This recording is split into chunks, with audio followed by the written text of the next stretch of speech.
Robert and Martin, the next big thing in Hollywood, and they're right here before the stardom hits them and then they say no to an interview. So I'm so glad you guys are here. All right, so let's continue with this conversation. You, Robert and Martin, you're saying that it's possible for this career to put food on your table, but it's also a bit difficult. What makes it difficult? Is it that gigs come at gig seasonal? Would you want to see the government doing more to make Kenya look attractive, as an attractive destination for filmmakers? Talk to me about that, Martin. First, we have to acknowledge the fact that we have come a long way from the, I would call them struggling days of Vitimbi and Vioja Mahakamani to currently where we have TV shows that, for example, Sense8, and now we have The Boy Who Harnessed the Wind, which are quality, Hollywood-worthy films and TV shows that have Kenyan actors. Right. There is that. And not just on a small scale, on a large scale. We have people like Lupita and Eddie Gathegi who are in Hollywood currently, and some very many others. We have a gentleman who's Charles Ouda, who's actually at Broadway right now. He's going to be running a show there soon. But yes, it has been an uphill task. We thank so far, because there's only so much you can expect from the policymakers and the powers that be, if you may call them so, because there are challenges as far as what they need to have done by now, as opposed to what they have already done by now. We have policy issues. That is a definite truth. That is something that the Kenya Film Commission is currently working on, in collaboration with KFCB. There was a time there was an uproar on something that KFCB and KFC was clashing on, but I believe they are working towards something right now. We have bodies that represent actors in terms of royalties are concerned. That is things like PRISC. We have our very able casting directors who are in collaboration with production companies that come from outside. We have, like this project was managed by Blue Sky Films, and also... Oh, Jim! Yes, and also the casting directors were Maggie Kiundi and Quincy Wandera, that is Idea Studios Inc. And a lot more needs to be done, especially as far as incentives to the outside filmmakers are concerned. Robert, do you agree that more can be done, especially for that the incentives for outside filmmakers? Yes, especially now that all international films that are supposed or that have been that we knew were coming to be shot here are being taken away because it's either too expensive for foreigners to come and make films here, or kickbacks. Say it as it is. Yeah, I mean, and that like is in every industry. Yes, yeah. For example, for this film, it would have been shot here. It could have been done here in Kilifi, yes. But in Kilifi, yes. But Malawi, where the book is based, it's harder to shoot in Malawi, but it's more expensive to shoot. It's very expensive to shoot here. So, and we could see the dent this film had on the economy there. We could see it was visible. We could see, and that is what we are chasing away from. Do you think Africans appreciate the sort of African-based content, like the same way we would go and watch Marvel, or we would watch the Black Panther, and everyone is waiting for that big movie? Do you think Kenyans and Africans in general appreciate African-based content, that we will say we're going to go to the theaters, we're going to show up, and we're going to watch one of the films of our own? Very much. Very much. Very much. For as long as it's true, and it's a true story, and it's deep, it's really African. Very much. Like for this film, it has a very good reception in Africa and all over the world. But for Africans, I can see. It's I don't know if I can see maybe the focus is turning on Africa, or that it seems to be that way now. Because I wonder, it seems to be a very big story, and it seems to be very unique from, like, I read a post on Hollywood, the Hollywood Reporter. They're saying that for the past 5 years, they've not seen a movie of such depth, of such magnitude. They're asking, is Chiwetel going to change the face of Hollywood?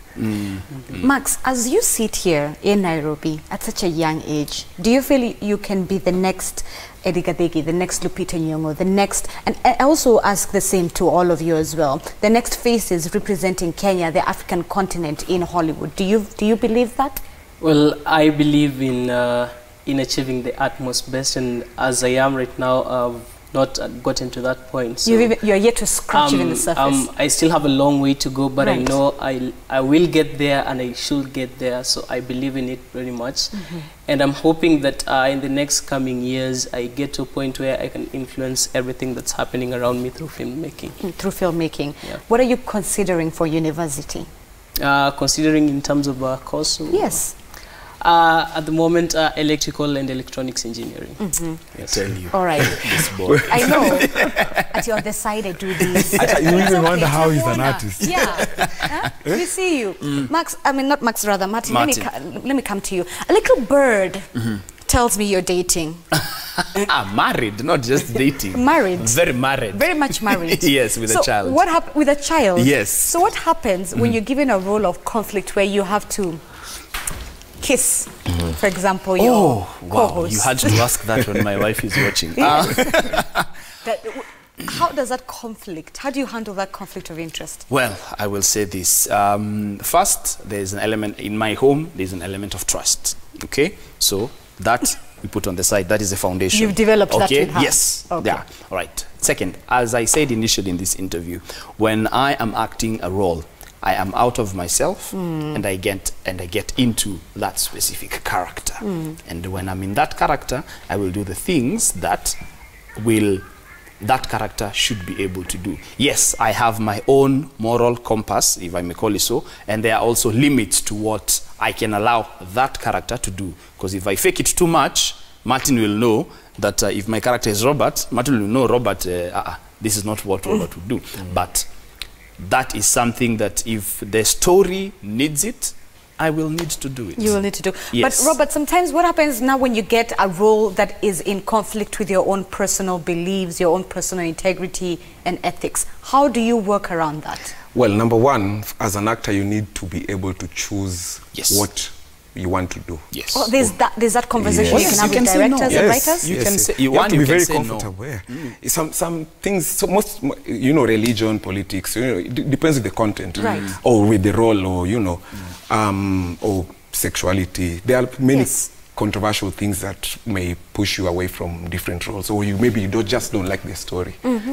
But if you accepted a certain role, then you have to come to terms with it, and you go all the way. And that's the thing. Once you say yes, you need to do what you say yes to. Yeah. Don't say yes and then after some time you're like, yet you knew it from the beginning. But there's that space where you can put your foot down and say, I'm not going to play this. I'm not going to act this scene If you agree with the director and the production from the beginning, not from the beginning, yes, no problem. But if you do not, if you come to a point where you're at conflict before you even start, it's better and easier for your reputation as well to just step away and let somebody else who can be able to do that do it. Yeah. Maxwell, is this something you want to do long term? Like, you still want to continue doing this even as you get into university and the years to come? I intend very much to pursue filmmaking. I've always intended to, and even now I intend to continue. So, yeah. All right. Who do you look up to? Other than Martin Githinji? Go on.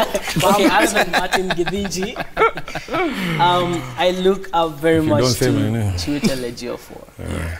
When I was working with him on set, I mean, the guy is so dedicated into what he's doing. He's so passionate, and he knows what exactly he wants to achieve, and he knows just the right way and the right measure to achieve that. And that is something I admire in him, and that is something that I'm hoping to cultivate in myself, even as I proceed with this journey. Other than Chiwetel, there are also other characters I've seen their work and I've loved it. Like we have Dwayne Johnson, or Dwayne "The Rock" Johnson. I love his sarcasm in the movies he does, and the way he gets into characters just as he's required to be. Ava DuVernay, Martin, I mean, you're a writer. Oh, so you want the people I follow? Yes. Well, if none of you mention Ava DuVernay, you're leaving my set. I'm sorry. Come on. I'm sorry. I am allowed to love the ones I love. Really. and follow the ones I want to follow. Right, go ahead. There's Shonda Rhimes, there's Aaron Sorkin. My favorite, and he's apparently he's only done very few movies, but Quentin Tarantino is a crazy writer, director. I just love what he does. And being that he frequents Kenya ever so often to just come on holiday and sometimes interacts with script writers, one thing that he might have also noticed is the scope of consumption in Africa as far as films are concerned. Right. Depends on what backing is there. So, for example, The Boy Who Harnessed the Wind, it is produced in Africa, directed by an a Nigerian British director, but it is British backed. We have some of the Kenyan films which have had German backing, you know. But as far as the fully Kenyan, fully African productions are concerned, again, it depends where. In South Africa, they really consume their own. In Nigeria, they really consume their own. In Kenya, charity begins at home. That's one thing that people need to recognize. That you need to consume your own. For example, a small country like Burkina Faso, during the times of what's his name?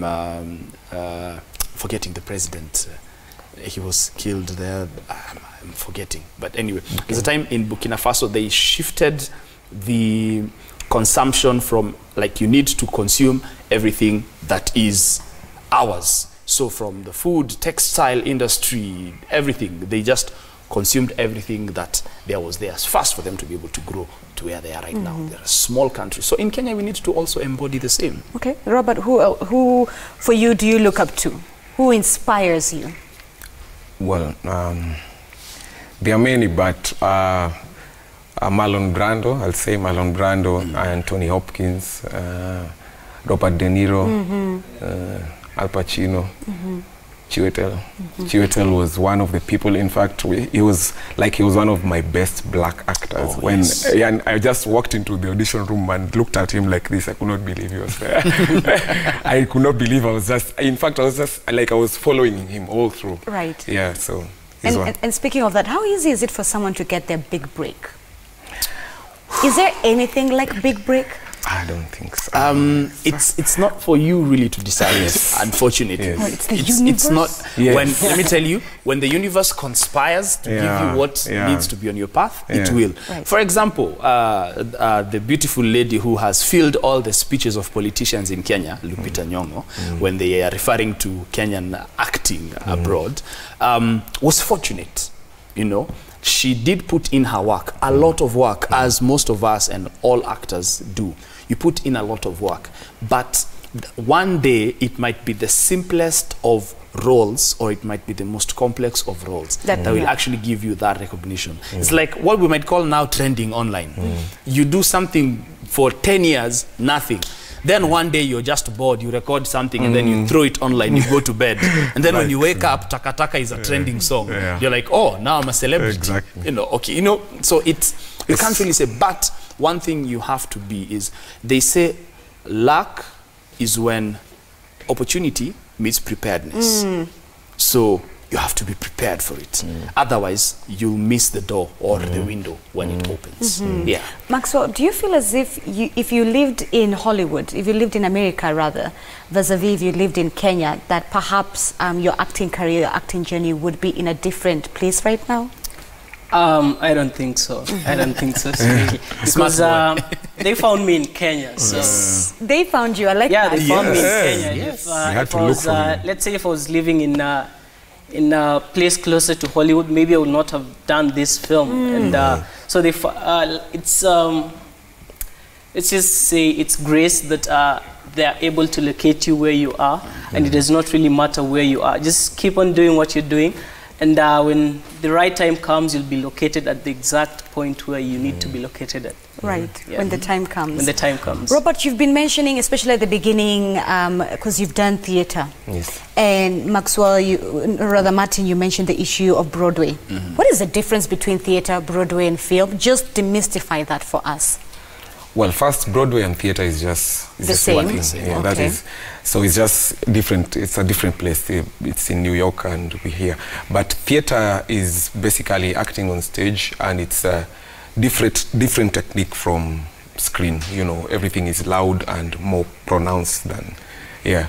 But it's just one and the same thing. From an actor's point of view, which one is more difficult to pull out, to deliver on stage? The stage, you know, the audience is there. The reception, if you fail to give the right thing, you know, the reception is right there. Yeah. If you're going to be booed, you're going to be booed right there. If you're going to be praised, you're going to be praised right there. So, yeah. You feel as if the response is then and then. Yeah. You can feel the audience. But it's a good, you know, it's the best place to be. It's just the best place for performance. Actually, for me, the energy that comes with the stage makes it easier for me to deliver as compared to film, because so when you guys are talking about theatre being difficult, our A student here is the other way around. It's not difficult. The gratification is better on stage, but it's difficult. But you need more discipline. And none of them is actually difficult, just the dynamics. Yes, the dynamics are different. Okay, it's just different techniques. Yes. So I don't know, some find it, well, I guess it's just different opinions, but for me,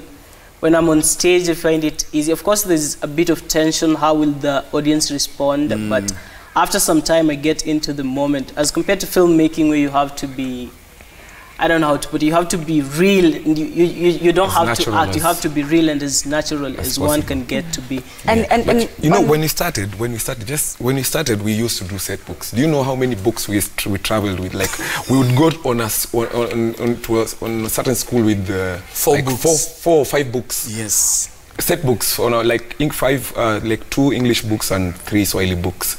Perform all of them the whole day, and then go for different schools for like 14 days. You have to commit everything to memory. Yeah. Now we need to close up this interesting conversation. Sadly, it has come to an end. But I want to finish off with closing remarks, especially for people who you feel that they take acting as plan B, as a side hustle. Well, for you guys, it's your day-to-day thing, right? I'll start with you, Martin, as I come down to Max as well. Well, I'll say for one, truly acting is not for everyone. You need a certain amount of patience and grace to see it through. You need to be very, very patient, and you have to be very persistent. But if you know, you need to be very sure that if you decide you're going to quit your bank job, that you're going to come to an industry that will love you for a while, and then if you stop being relevant, they'll forget you. Because relevance is one of the most important things for an actor, that you'll be able to keep working and keep earning. That's the basic bit. Robert? Yes, the same thing. You don't come looking for a big break. You just work.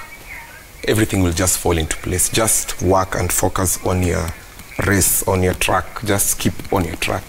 Yeah. All right, that focus. Yeah. Maxwell? Well, I've not been in the industry long, but if there's one thing I've learned is that if you don't give acting the necessary commitment it requires, then it's not going to work out for you even as a side hustle. If you're deciding you want to act, then that's, you go in full, like you don't say that I'll do this for some time and then quit and do this other thing. No, you just have to go in like all 100% and be sure and hope for the best to achieve in that field. Beautiful. Let's take a look at feedback. I'm told that there's a specific question that is addressed to Martin. Oh, wow. Could we have that question come up on screen? All right.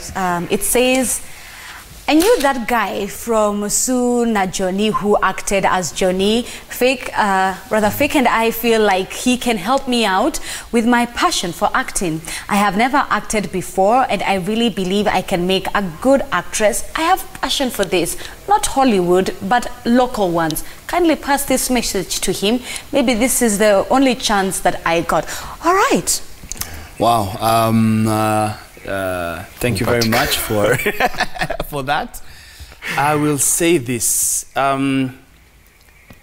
We have encountered, most of us have encountered that same excitement and passion for acting, though you've never acted before. I will say this. It's good you know you can act, but if you've never acted before, how sure are you that you can act? So where do you advise for her to start? Yeah, exactly. This is why I'm going with that. So right now, most of us are lucky we're living in the digital age. Right now, it's as simple as do you have a friend who has a mobile phone? Yes, no, good. Now, do you have a friend who has WhatsApp or Facebook or Instagram or Twitter? Yes, no, maybe, perhaps, good. If you don't, find one. If you do, just, if you feel you can act, you and your friend, just do something. Record it, put it online. Let it take a life of its own. Yes. At that point, a producer who is looking for somebody like you, because that's what auditions are, looking for what you have. So when most people are rejected at auditions, they're thinking, oh, industry nanionea, it only goes to certain people. No, it's because we need to tell a certain story in a certain way. Are you able to fit in what we're looking for? Yes, you have to fit the role. You have to suit the role. So if a producer sees that you suit the role based on what they have seen you doing online, umerusha kwa mtandao, tumeona, tumecheka ama tumelia, but tumeona unaweza act good. Now that makes it easier for you to break through. The next time you go for an audition, wanasema, oh, when yule mdem tulicheki ukifanya nini. Ah, great. Kuna role, by the way, see hii tulikuwa tunakubati ni hii. Right. That's how you start. Also, people don't like going for auditions. They wakienda 2-3 and then they reject. Wanaacha. They feel like 600. Wanaanza kusema niconnectie, but it doesn't work like that. So that fire needs to go on. Yes. All right, well, this conversation has to come to an end, but thank you so much for coming, Martin, Robert, Maxwell. Yes. Thank you, and we wish you all the best, especially you, Maxwell, as you're just beginning. A student, let me tell you. We just leave it on that note. All right, so go look for The Boy Who Harnessed the Wind. Either the book or the film, but try the film. You will love it. I've seen the trailer, and I already seen my weekend plan. We want to take a commercial break. When we come back, we'll dive into stories making headlines at this hour. I'll be back with Trevor. Let's take a break.